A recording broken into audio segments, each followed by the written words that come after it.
Let's take a look at the first tense, which is the present indicative, or presente del indicativo.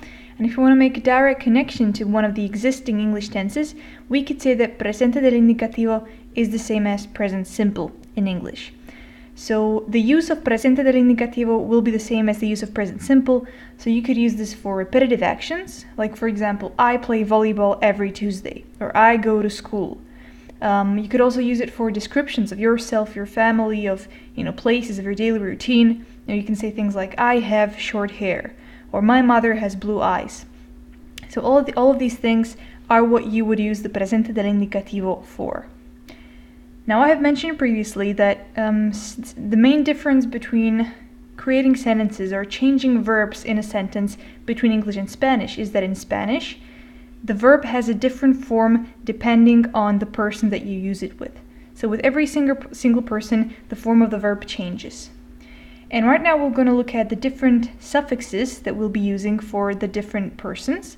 But before that, I just want to show you that all Spanish verbs, no matter what tense you use them with, whether it's presente del indicativo or all the other tenses that we'll be talking about, all Spanish verbs can be divided into 3 groups. And these 3 groups are dependent on what these verbs end with. So you can either have verbs ending with AR, ER, or IR. Like, for example, let me demonstrate one verb per each group. So you can have the verb hablar, which means to talk, and I'll show you how to conjugate it in a second, but the important thing is that it ends with an AR. Then with the ER group, we have beber, which means to drink. It ends with an ER, and then all of the other verbs that end with an ER will have the same suffixes in presente del indicativo, as I will show you with beber. Another thing, the last group is IR. An example word is vivir, which means to live, and all the suffixes that we'll be talking about with vivir are applicable to all the other verbs that end with IR.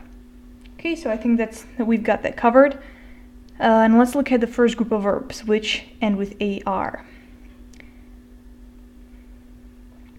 So I've also mentioned previously that always when you conjugate a Spanish verb, or mostly, if it's irregular, it might change, but for most verbs, it is true that you keep the root of the verb and you only change the suffixes. Now, how do you find out what is the root and where you put the suffixes? Well, it's pretty easy. We can take the verb hablar, and the thing you do is that you take the last 2 letters, so it is either AR, ER, or IR, and you cross them out, you put them away, and then what you're left with, this is the root of the verb. And to this root, you're going to be sticking the suffixes. So, for the AR group, if you want to say I talk or I speak, we're going to say yo hablo. Okay, so the suffix for the first person is O. If we go on, second person, singular, tú hablas, which means you talk or you speak. Third person, él, ella, or usted. This UD right here is the usted that we've been talking about. Habla. Nosotros hablamos, we talk. Vosotros habláis means you talk in plural. And ellos, ellas, or ustedes, which is the plural of usted, hablan. So let's just go through this one more time very quickly. Probably the best way to remember the suffixes is to just keep repeating them, create sort of a chant in your head that will help you memorize it, because you really have to memorize this by heart, and then it will come really, really easily.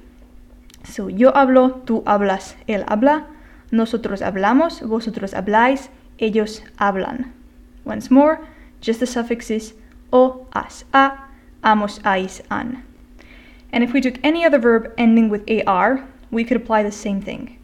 So we can take the verb cantar, which means to sing. So I can say yo canto. Okay, so I'll just write it down. I had cantar.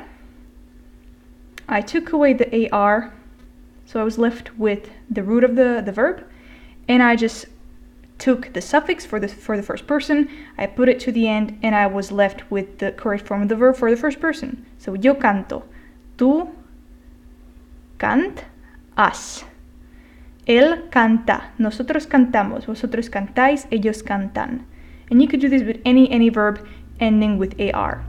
Okay, so you know how to form a part of the present indicative, and let's take a look at, okay, I'll just put this away. Let's take a look at the other part, which are the verbs ending with er. And I believe you can start to see a pattern here because the suffixes look completely the same. The only difference is that because this verb is ending with an er, you also have an e in the suffixes. So, yo bebo, I drink. Tú bebes, you drink. Él, ella, usted, bebe. Nosotros bebemos, vosotros bebéis, ellos, ellas, ustedes, beben. Again, o, es, e, hemos, eis, en. Pretty easy. So again, you just have to keep repeating this in your head until it becomes so natural to you that you don't have to think about it. So we've got that covered, and I'll take a look at, or I'll uncover the last part of the chart, which shows us the verbs ending with ir.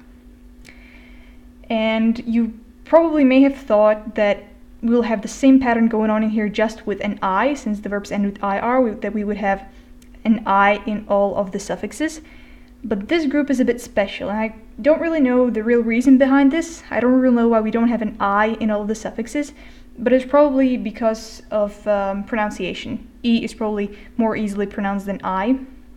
So you can see that this column is kind of a merge of an IR column and an ER column. So we have the verb vivir, to live. I live means yo vivo. Okay, so all the first persons in Presente del Indicativo, no matter what group they belong to, end with an O. Then, you live, tú vives. Okay, so we have an ES right here as a suffix, same as right here. Él, ella, usted vive, again an E, just like we had in the ER group. However, the special thing here are these two parts, or these two persons, which is first and second person of plural. These are the only ones that have an I in the suffix. So, nosotros vivimos, vosotros vivís. And then again, if we come back to the third person plural, we have ellos, ellas, ustedes viven. So again, an E at the end. Once more, yo vivo, tú vives, él vive, nosotros vivimos, vosotros vivís, ellos viven. O, es, e, imos, is, en. Okay, so that's it. I'll just make a quick recap. Presente del Indicativo is pretty much the same as present simple in the English language. We said previously that all verbs in the Spanish language change their suffixes depending on what person they belong to. We can also divide all Spanish verbs into 3 categories or 3 groups depending on what they end with. If you have a verb that ends with an AR, you can always use these suffixes or these endings to create the correct form of the verb. Again, if you have an ER ending verb, you use these suffixes. If you have an IR ending verb, you use these suffixes. That's the whole story. So I'll make sure you practice this. I'll make another video on practicing this and on forming some actual sentences with this. But you just keep repeating this in your head and you'll remember it in no time. So thank you for your attention, and I'll see you at the next video.